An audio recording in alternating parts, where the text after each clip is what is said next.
ফেসবুকে স্ক্রল করতে করতে একটা পোস্ট দেখলাম, সেখানে বলতেছে যে একজন বান্দা হুজুরকে জিজ্ঞেস করতেছে যে হুজুর, আমি তো একজন মানুষের কাছ থেকে অনেক কষ্ট পেয়েছিলাম, কিন্তু আমি তার ভালো চাই, নামাজ পড়তে পড়তে তার জন্য আল্লাহর কাছে দোয়া করি, কিন্তু আমার চোখ বন্ধ করলে, যখন মোনাজাতের জন্য হাত তুলি, চোখ বন্ধ করলে আমার তখন ওই কষ্টগুলোর কথা মনে পড়ে, আর অটোমেটিক্যালি আমার তার প্রতি অভিশাপ, বদদোয়া এগুলো অটোমেটিক মনে পড়ে যায়। এটা থেকে আমার পরিত্রাণের উপায় কি? হুজুর বললেন যে এ থেকে আমরা কি শিক্ষা পেতে পারি, যে মানুষকে কোনোভাবেই কষ্ট দেওয়া যাবে না।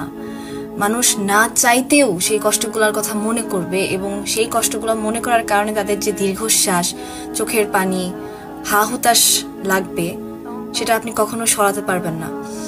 এজন্যই আসলে কাউকে কষ্ট দেওয়া উচিত না। আমরা মনে করি যে কষ্ট দিচ্ছি, আমরা তো ওইভাবে কোনো মিনিং নিয়ে কষ্ট দিচ্ছি না, হয়তো বা তুই একটা কথা শুনিয়ে দিলাম, কিন্তু এর কারণে অন্য মানুষের মনে যতটুকু দাগ বা প্রভাব পড়বে সেটা আপনি আমি জানি না।